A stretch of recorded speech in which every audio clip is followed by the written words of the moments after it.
আজকে এমন একটা রেস্টুরেন্টে যাব যেটা কিনা পুরো বাঁশ দিয়ে তৈরি।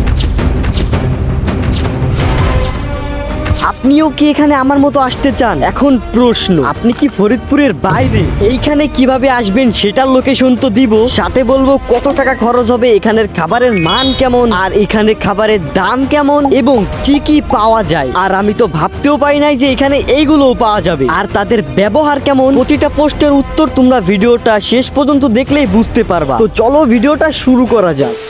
তো সর্বপ্রথমে আমাদেরকে ফরিদপুর বয়ালমারিতে যেতে হবে, আর আমাদের এখান থেকে কাছে হওয়ার কারণে আমরা সাইকেল দিয়ে যাচ্ছিলাম। যাওয়ার পথে দেখতেছিলাম অনেক সুন্দর আবহাওয়া। ভাই ধৈর্য ধরো, লোকেশন তো আমি অবশ্যই দিব। আমার যাইতে গিয়ে কি কাহিনী হয়েছে সেটা একটু আগে শোনো। দেখো, যাওয়ার পথে আমি সুন্দর একটা বড় লেভেলের গাছ পেয়ে গেছিলাম, যেটা আমি ছোটবেলা থেকে দেখে আসতেছিলাম। আর এই গাছটা কালো মেঘের মতো ঢেকে গিয়েছিল পুরো রাস্তাটা। ভাই আইফোন থাকলে তোমাদেরকে দেখাইতাম এই জায়গাটা আরো অনেক সুন্দর। এমনিতেই গরিব মানুষ আমরা, ভাই যেটা দেখাই ওইটাই দেখো, পরবর্তীতে একটা ফোন কিনবানি, সমস্যা নাই। তো যার পথে আমরা কিন্তু একটা জিনিস খেয়াল করতে পারি, ভাবলাম তোমাদেরকেও দেখাই। দেখো, ঠাডা পড়া রোদ এক সাইডে আর অন্য সাইডে কালো মেঘ। ভাই একটা আইফোন থাকলে তোমাদেরকে বুঝাই দিতাম মেঘটা কত সুন্দর। ভাই আমি বারবার শুধু আইফোনের কথা বলতেছি, কারণ আমি আইফোন লাভার, ঠিক আছে? আইফোন।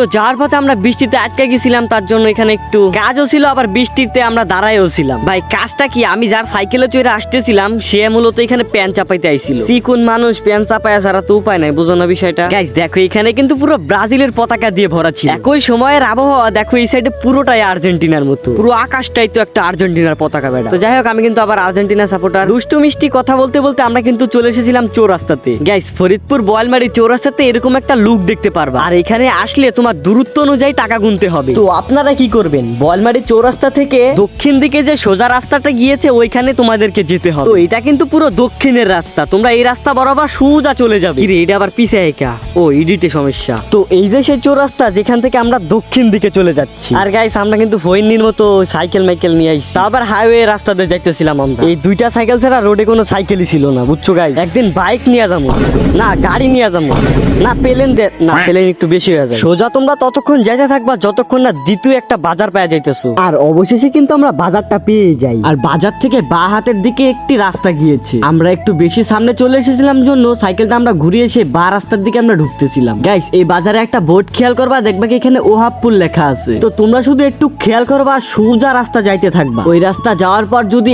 1 মিনিট পরে দেখো একটা রেলওয়ে, তাহলে বুঝবা তোমরা সঠিক রাস্তা দিয়ে যাচ্ছ। সোজা ততক্ষণ যাইতে থাকবা যতক্ষণ না তোমরা সেই জায়গাটা পেয়ে যাচ্ছ। এন্ড গাইস ওয়েলকাম, আইসা পড়ছি কিন্তু আমরা আমাদের সেই গন্তব্য স্থানে। এই সোজা যে ব্রিজটা আছে, ব্রিজটা পার হয়ে 1 মিনিট হাঁটতে থাকবা, দেখবা কি তোমরা পৌঁছায় গেছো। বাই দা ওয়ে, কেমন লাগতেছে আবহাওয়াটা অবশ্যই জানিয়ে দিবা। আর আমরা গুটি গুটি পায়ে কিন্তু সেই রেস্টুরেন্টের সামনে আইসা পড়ছি, যেটা কিনা পুরো বাঁশ দিয়া তৈরি। তো এটা একটু ভালোভাবে দেখে না ওইটা কেমন জায়গা।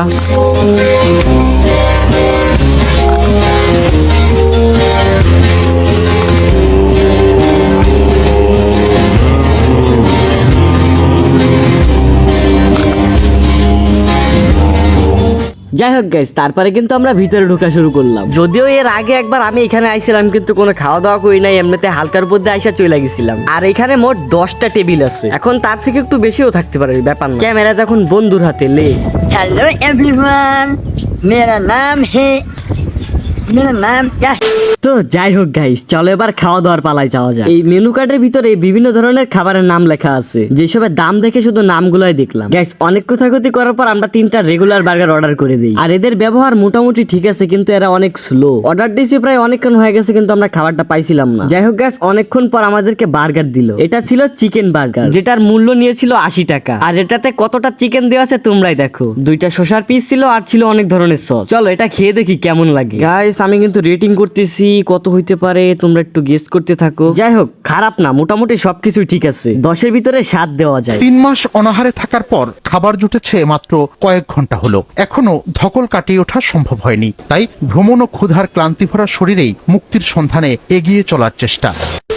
যাই হোক গাইস, রেস্টুরেন্টে একটা জগও ছিল না, পানি কিনে খাওয়ার একটা অপশন দিয়েছিল, কিন্তু আমরা পানি কিনে না খেয়ে বাইরে একটা টিউবওয়েল ছিল, টিউবওয়েল থেকে আমরা পানি খেয়েছিলাম। দাঁড়াও গাইস, এইখানেই কিন্তু শেষ না, আরো সামনে কিন্তু সুন্দর একটা ভিউ পয়েন্ট আছে, যেটা বাস্তবে না দেখলে তোমরা বুঝতেই পারবে না যে জায়গাটা এত সুন্দর। তো আমরা কিন্তু ওইখানে আইসা পড়ছি, ওইখানে আসার জন্য সোজা রাস্তা আসতে হবে। আর দেখো গাইস, কত সুন্দর একটা জায়গা, এখানে কিন্তু অনেক সুন্দর সুন্দর ছবিও উঠানো যাবে। আর গাইস আমরা কিন্তু সাইকেল চালিয়ে এসেছিলাম, আর আস্তে আস্তে প্রায় আমাদের 1 ঘন্টা 35 মিনিটের মতো সময় লেগে গিয়েছিল। যদি তোমাদের আরো ডিটেলস লাগে তাহলে তোমরা আমাকে কমেন্ট করো আর আমি কমেন্টে রিপ্লাই দিব প্রতিটারই। তো আজকের ভিডিওটা এই পর্যন্তই, আল্লাহ হাফেজ।